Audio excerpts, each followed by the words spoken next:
नमस्कार, श्री स्वामी समर्थ। आजच्या व्हिडिओमध्ये आपण गुरुचरित्र पारायण कसे करायचे याबद्दल माहिती घेणार आहोत। त्याचे नियम, माहिती आणि पूजा मांडणी याबद्दल सर्व माहिती घेणार आहोत। त्या अगोदर आमच्या चॅनलवर जर नवीन असाल तर सबस्क्राईब करा। श्री गुरुचरित्र इसवी सनाच्या 14व्या शतकात श्री नरसिंह सरस्वती यांचे दिव्य व अद्भुत चरित्र विवरण करणारा हा ग्रंथ श्री गुरूंच्या शिष्य परंपरेतील श्री सरस्वती गंगाधर यांनी 15व्या शतकात लिहिला। प्रापंचिक अडचणी दूर करणारा दिव्य ग्रंथ हा गुरुचरित्र आहे।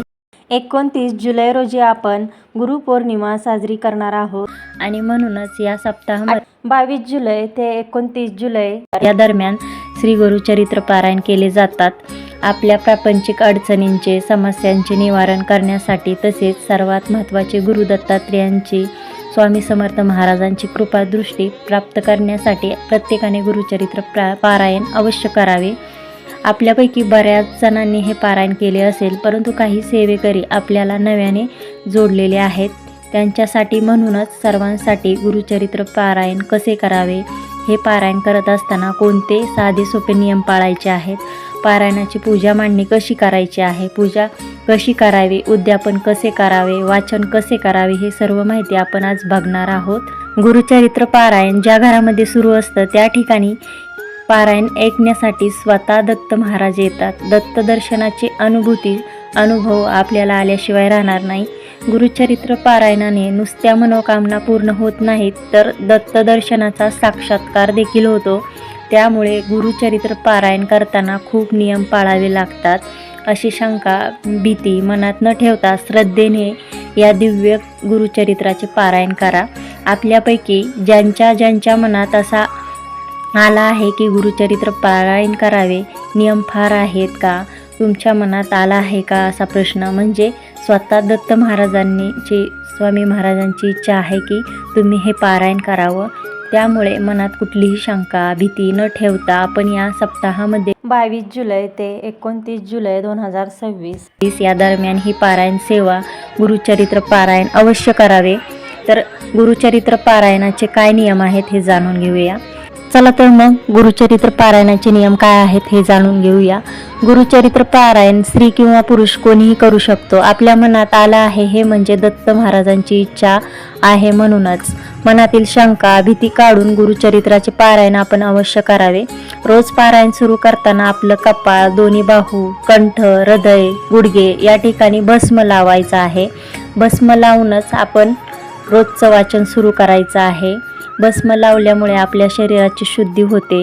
रोज वाचन करताना श्री स्वामी समर्थ किंवा दत्त महाराजांचा ओम राम चिरंजीवी नम या मंत्राचा मनोभावे पठण करायचं आहे आणि त्यानंतरच आपलं वाचन सुरू करायचं आहे। गुरुचरित्र पारायणाच्या ठिकाणी 2 आसनं ठेवायची आहेत, एक आपल्यासाठी आणि दुसरं दत्त महाराजांसाठी। पारायण सुरू असताना श्री गुरुदत्त स्वतः येतात आणि आपलं गुरुचरित्र पारायण श्रवण करतात, अशी श्रद्धा आहे आणि अनुभव देखील आहेत। वाचन कसं करायचं, अगदी मोठ्याने पण नाही, अगदी मनात पण नाही, कारण वाचनाचे जे उच्चार असतात त्यामुळे आपल्या घरामध्ये स्पंदनं निर्माण होतात, ज्यामुळे आपल्या घरातील वातावरणाची शुद्धी होते। वाचन सुरू असताना मध्येच सारखं उठायचं नाही। पाणी जर आपल्याला तहान लागत असेल तर थोडंसं पाणी, तांब्याभर पाणी जवळ घेऊनच बसा, मध्ये बोलायचं नाही। काही अपरिहार्य कारणामुळे जर उठावं लागलं तर पाय स्वच्छ धुवून यायचं, हात पाय स्वच्छ धुवून यायचं, गोमूत्र शिंपडूनच मग पुन्हा वाचनाला बसायचं। गुरुचरित्र पारायणाच्या 1 दिवस अगोदर 4 कुत्रे आणि 1 गाईला गव्हाच्या पोळीचा नैवेद्य खाऊ घालायचा आहे। आपलं देवघर स्वच्छ करायचं, गोमूत्र शिंपडून घ्यायचं, संपूर्ण घरात गोमूत्र शिंपडायचं आहे, देवघराजवळ गोमूत्र शिंपडावं। वाचन कधी करायचं आहे, दिवसभरात आपण कधीही वाचन करू शकतात, परंतु पहाटे किंवा सकाळी एकाग्रता चालली जाते, म्हणून सकाळी जास्तीत जास्त वाचन करा। नाही शक्य असेल तर संध्याकाळी वाचन करा। दुपारी 12 ते 12:30 दत्तगुरूंची भिक्षेची वेळ असते, एवढे वेळ सोडून दिवसभरात कधीही आपण संध्याकाळी 7 वाजेपर्यंत गुरुचरित्राचे पारायण करू शकतात। शरीराने, मनानं ब्रह्मचर्य पाळायचं आहे। खाण्यापिण्याचे महत्त्वाचे नियम म्हणजे परान्न टाळायचं आहे, हॉटेलचे किंवा बाहेरचे जेवण खायचं नाही, कांदा, लसूण, मांसाहार पूर्णपणे वर्ज्य करायचा आहे। मग पारायण काळात खायचं काय, दूध पोळी खाऊ शकतात, भाजी पोळी खाऊ शकतात, भात देखील खाऊ शकतात. परंतु भात खाल्ल्याने झोप येते, आळस येतो, म्हणून भात खाण्याचं प्रमाण थोडंसं कमी ठेवायचं. उपवास करायची गरज नाही. सुरू असताना कुठल्याही अंत्यविधीला किंवा वर्षश्राद्धाला जायचं नाही. सुतक जर पडलं किंवा विटाळ असेल तर पारायण आहे त्या ठिकाणी थांबून द्यायचं. दुसरं कोणाकडून तरी ते वाचन करून घ्यायचं, कारण अर्धवट सोडायचं नाही. महिलांच्या बाबतीत मासिक धर्म आला तर तेवढे दिवस सोडून द्या.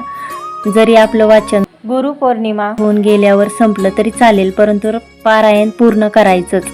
पारायण काळात दत्तगुरूंना रोज सकाळ संध्याकाळ आपण घरात जे बनवतो त्याचा नैवेद्य दाखवायचा. सकाळ संध्याकाळ आरती करायची. रोज आपलं वाचन झाल्यानंतर रात्री विष्णू सहस्त्रनाम किंवा क्षमापण स्तोत्र वाचा. असं केल्याने दिवसभरात आपल्या वाचनामध्ये काही त्रुटी राहिली असेल, चुका झाल्या असतील तर त्याची दत्तगुरूंना क्षमा मागायची आहे. पारायण काळात दत्तगुरूंचा आपल्या घरामध्ये वास असतो, म्हणून शांतता पाळायची. भांडणं कलह होऊन द्यायचे नाहीत. आणखी एक महत्त्वाचा नियम, गादीवरती किंवा पलंगावरती झोपू नका. जमिनीवर घोंगडी किंवा चटई अंथरायची आणि त्यावरती झोपायचं आहे. पारायण काळात आपण अखंड दिवा प्रज्वलित करतो. दिवा विझणार नाही याची काळजी घ्यायची आहे.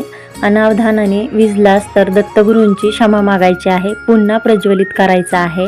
गुरुचरित्राची पोथी असेल तर तिचं 8 दिवस पवित्र पाळायचं आहे. ही पोथी आपलं वाचन झालं की एका स्वच्छ वस्त्रामध्ये झाकून ठेवायचे आहे. रोज पोथीची हळद, कुंकू, अक्षता आणि फूल वाहून पूजा करायची आहे. नंतरच वाचन सुरू करायचं आहे. यातील महत्त्वाचे जेवढे नियम आहेत ते सर्व नियम पाळायचे आहेत.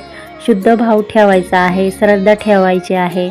दत्तगुरूंचा साक्षात्कार, त्यांची दिव्य अनुभूती आपल्याला आल्याशिवाय राहणार नाही. तर आजच्या व्हिडिओमध्ये आपण गुरुचरित्र पारायणाचे नियम काय आहेत याबद्दल माहिती घेतलेली आहे. हा व्हिडिओ आणि ही माहिती आवडली असेल तर लाईक, शेअर, सबस्क्राईब करायला विसरू नका.